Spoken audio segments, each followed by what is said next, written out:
Lynn, the city of sin. You never go out the way you came in. That's a rhyme that's been around for ages, and even people who've never stepped foot in the city know it by heart. But a proud Lynner might reply, let the city that is without sin cast the first stone. For in this community of 78,000, the clash between sin and goodwill is no more pronounced than anywhere else. But that's not to say there are no problems here. In fact, like Boston, like Cambridge, like Lowell, housing patterns and an influx of immigrants have tipped the racial balance in some public schools, and desegregation is a major issue. I don't like it at all. I've had a fight with the superintendent of schools.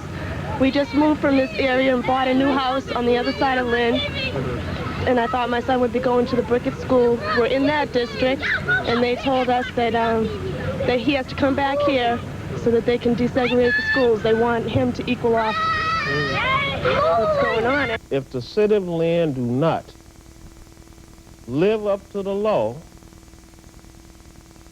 if the court be the one that take over the school and make them live under the law, then so be it. I believe Lynn is one step away from receivership. This is not going to tear apart the community like it did in Boston. As long as I'm the mayor of the city of Lynn, it's not going to happen. And we will work very close with everybody in the community.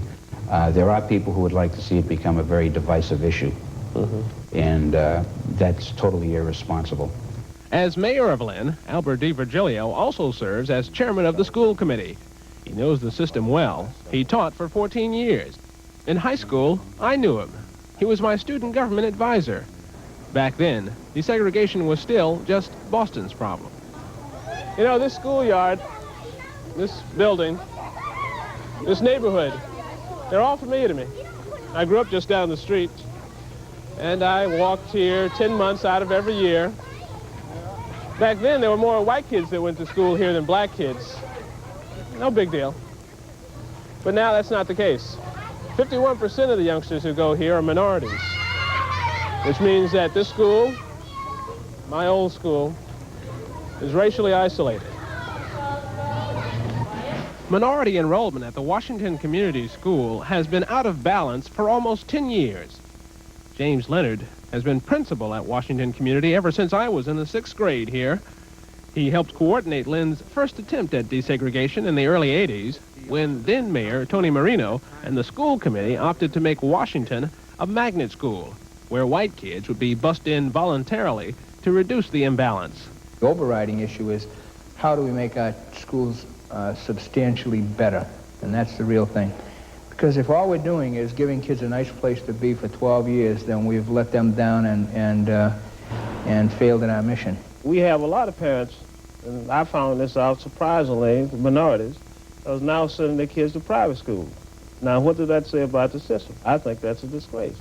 According to Lynn NAACP President Clarence Jones, Washington's magnet program hasn't worked. Washington, which is a magnet school now, could be a good thing provided it was funded fully. Washington School, magnet school, as far as we're concerned, as far as the branches are concerned, is a disaster because it has... Jones's interest in the public schools goes beyond his role as spokesman for the minority community.